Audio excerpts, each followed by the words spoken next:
Question number 36. Nurse obtained client's pulse and found the rate of above normal. The nurse document this finding as. Nurse जो है उसने vital लिया, normal range से ज़्यादा pulse जो है फाइंड हुई है, तो कैसे डॉक्यूमेंट करेगी। टेकीपीनिया तो जब रेस्पायरेशन ज़्यादा हो जाए तो उसको टेकीपीनिया कहते हैं। हाइपर पारेक्सिया टेम्परेचर ज़्यादा हो जाए तो हाइपर पारेक्सिया कहते हैं। अरेदीमिया मतलब बेतरतीब से दिल धड़क रहा हो तो फिर अरेदीमिया कहते हैं। अगर नॉर्मल रेंज से ज़्यादा पल्स जो होती है तो उसको हम टेकीकार्डिया कहते हैं।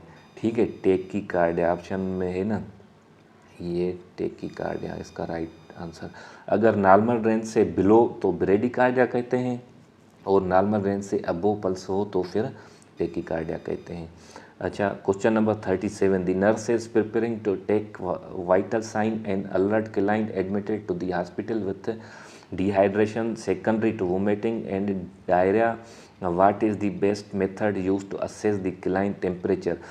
एक पेशेंट नर्स के पास जो है वो डायरिया और जो है डिहाइड्रेशन के साथ है और वोमिटिंग भी हो रही है, तो टेम्परेचर किस मेथड के साथ आप जो है टेकल करेंगे।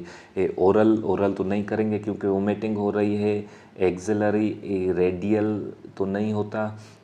हीट सेंसिटिव टेप भी नहीं, एक्सिलरी ठीक है। रेडियल नहीं, रेक्टल है, टाइपिंग एरर है। रेक्टल भी हम नहीं लेंगे और ओरल भी नहीं लेंगे, हम जो है एक्सिलरी लेंगे क्योंकि वोमिटिंग हो रही है, मतलब मुंह से नहीं ले सकते। डायरिया हो रही है, रेक्टल नहीं ले सकते, तो एक्सिलरी जो है मेथड से हम टेम्परेचर असेस करेंगे। विच of the following is not two way communication. नीचे जो दी गई वो टू वे कम्युनिकेशन नहीं है। Group discussion two way communication है, पैनल डिस्कशन भी टू वे कम्युनिकेशन है, लेक्चर सिंगल वे कम्युनिकेशन है। ठीक है, ये टू वे नहीं है, सिंगल वे है। और सिंपोजियम भी टू वे कम्युनिकेशन है। ठीक है, तो लेक्चर इसका राइट आंसर होगा। Using the principle of standard precaution, standard precaution के असूल आप फॉलो कर रहे हैं। The nurse would wear gloves in what nursing intervention, किस कंडीशन में जो है नर्स ग्लोव्स केयर करेगी। प्रोवाइडिंग अ बैक मसाज में ज़रूरत नहीं है। फीडिंग अ क्लाइंट नहीं हो सकती है। प्रोवाइडिंग हेयर केयर में भी ज़रूरत नहीं है। प्रोवाइडिंग ओरल केयर, इन दोनों ऑप्शन में से जो प्रोवाइडिंग ओरल केयर है ना, ये लाजमी, क्योंकि स्टैंडर्ड प्रिकॉशन की बात कर रहा है। तो ओरल में जो है वो काफ़ी सारे पैथोजन हो सकते हैं। फीडिंग तो चलो हैंड वॉश करके हम करा सकते हैं, लेकिन जब ओरल केयर करेंगे तो पेशेंट का कंटेंट हमारे हाथों में लगने के बहुत चांसेस है, जो डिजीज़ हमें हो सकती है। तो स्टैंडर्ड प्रिकॉशन ये जो है ब्रेक हो जाएंगे। तो इसलिए है ओरल हाइजीन के लिए हमें ग्लोव्स कैरी करना बहुत ज़रूरी है। अच्छा, best investigation of foreign body localisation, foreign body को जो है वो लोकलाइज करने के लिए, देखने के लिए कौन सी बेस्ट जो है वो इन्वेस्टिगेशन है, वो सीटी स्कैन है। ठीक है, intravascular pressure, intraocular pressure in acute congestive glaucoma. Acute congestive glaucoma में इंट्राऑक्यूलर प्रेशर इंक्रीज हो जाता है। ग्लाइकोमा जो आँख की बीमारी है उसमें इंट्राऑक्यूलर प्रेशर इंक्रीज हो जाता है। वो नीचे लिमिट पूछ रहा है 1 to 21 mmHg, नहीं ये तो नॉर्मल है। 10 से 21 तक जो है वो नॉर्मल होती है इंट्राऑक्यूलर प्रेशर। 22 to 24 भी ये ठीक है। 30-35 ज़्यादा है। 90-100 ग्लाइकोमा में इतना ज़्यादा हो जाता है कि 70 से अबो, कम से कम 70 से अबो हो जाता है। तो इसका राइट ऑप्शन होगा 90 to 100 mmHg। अच्छा, ये मेजर हम कैसे करते हैं इंट्राऑक्यूलर प्रेशर। एक इंस्ट्रूमेंट आता है टोनोमीटर से हम मेजर करते हैं इंट्राऑक्यूलर प्रेशर। और ऑफ्थल्मोस्कोप जो होता है उससे हम विजुलाइज करते हैं, आई का एग्जामिनेशन करते हैं, लेकिन प्रेशर चेक करने के लिए टोनोमीटर इंस्ट्रूमेंट यूज़ होता है, ये याद रखिएगा। Most widely use mydriatic in clinics is, mydriatic solution होता है ये जो है मोस्ट वाइडली यूज़ होता है क्लिनिक्स पे, वो कौन सा है।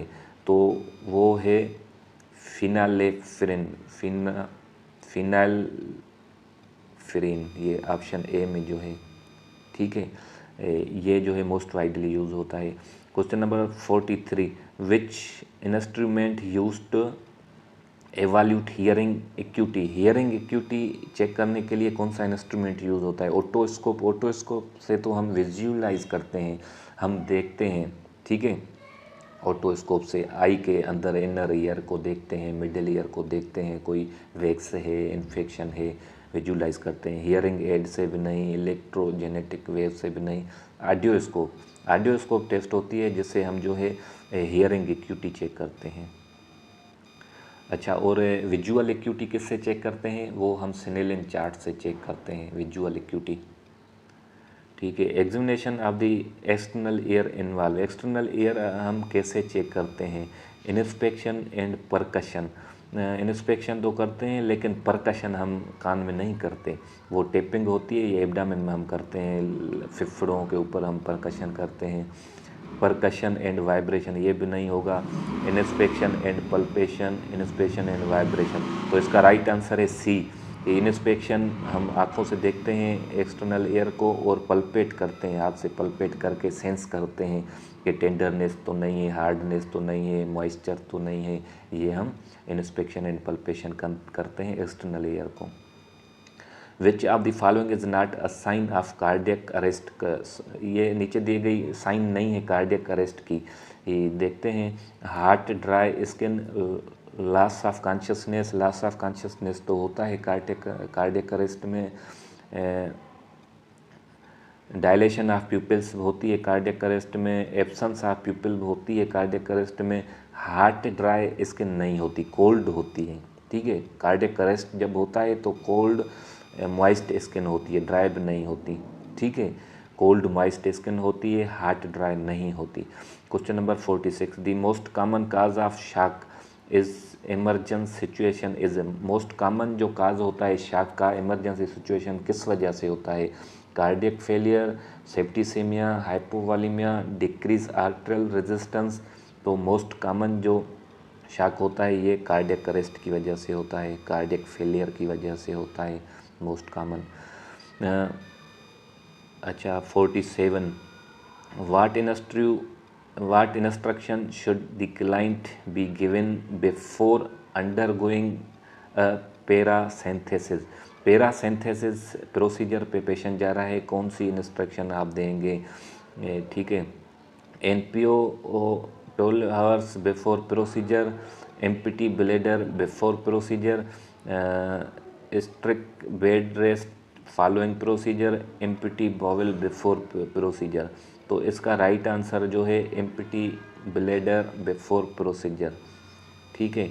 हम जो पैरासिंथेसिस करने जाते हैं ना, ड्रेन आउट फ्लूइड करते हैं पेरिटोनियल कैविटी से, तो उसमें ब्लेडर जो है वो एम्प्टी होना बहुत ज़रूरी है। Question number 48, due to